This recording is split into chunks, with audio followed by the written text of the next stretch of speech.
মুসলিম জাতিসত্তা গঠনের যে ঐতিহাসিক ধারা, এই ধারার যারা রাজনীতি করে, জাতীয়তাবাদী দল বিএনপি সেই ধারারই প্রতিনিধিত্ব করে।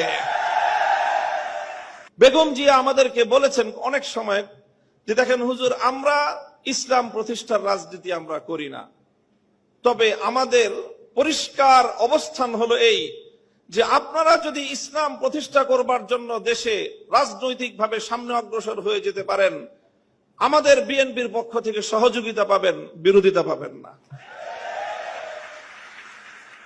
এই যে আজকে হাবিবুন নবী খান সোহেল ভাই যে কথাটা বললেন, অনেকেই বিএনপি এবং আওয়ামী লীগকে এক পাল্লায় পরিমাপ করে। আমি মনে করি এটা অনেক বড় অবিচার। আওয়ামী লীগও ইসলামিক রাজনৈতিক সংগঠন নয়, বিএনপিও ইসলামিক রাজনৈতিক সংগঠন নয়, তবে এই দুটির মধ্যে ঐতিহাসিক অনেক ব্যবধান রয়েছে। সেই ব্যবধানটার কথা আমি আরেকটা উদ্ধৃতি দিয়ে একটু স্মরণ করিয়ে দিতে চাই।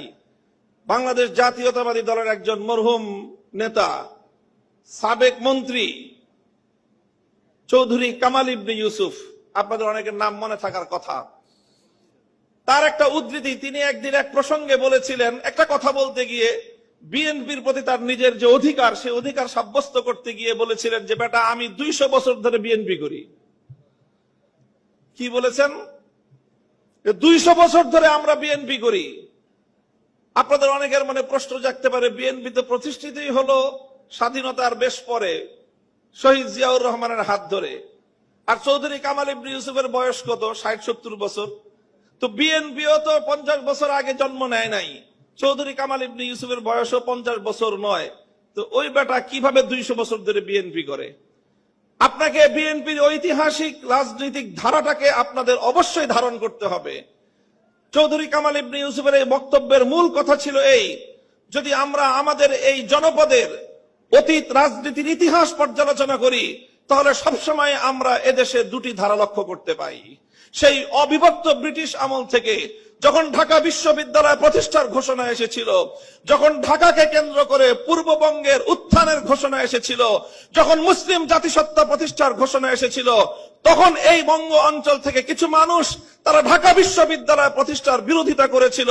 তারা ঢাকাকে কেন্দ্র করে পূর্ববঙ্গের উত্থানকে ঠেকিয়ে দিতে চেয়েছিল, যারা মুসলিম জাতিসত্তার বিরোধী ছিল। এই ঐতিহাসিক ধারা সেই ব্রিটিশ আমল থেকে চলে এসেছে, আর এই ধারায় এইভাবে দুটি ধারা প্রতিষ্ঠিত হয়েছে, সংঘাত চলেছে, লড়াই চলেছে।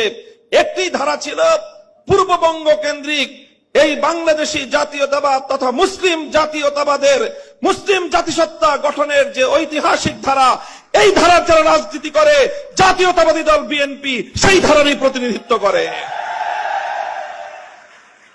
কাজে বিএনপিকে যেমন এই কথাটা মনে রাখতে হবে, যারা বিএনপির সমালোচনা করে তাদেরকেও এই কথাটা মনে রাখতে হবে। বিএনপি এবং আওয়ামী লীগ কেউই ইসলামী রাজনীতি করে না, বরং তাদের রাজনৈতিক ভিন্ন দর্শন রয়েছে। ঠিক যেমনি ভাবে আবু জাহাল আর আবু তালেব কেউই কিন্তু ইসলামের পথের অনুসারী ছিলেন না, কিন্তু কেউ যদি আবু তালেব আর আবু জাহেলকে এক পাল্লায় মাপে, তার চেয়ে বড় জালিম আর কেউ হতে পারে না। আমি মনে করি ইসলামী রাজনীতির দৃষ্টিকোণ থেকে বিএনপি আবু তালেবের ভূমিকায়, আর আওয়ামী লীগের আগাগোড়াই ভূমিকা হলো আবু জাহালের ভূমিকা।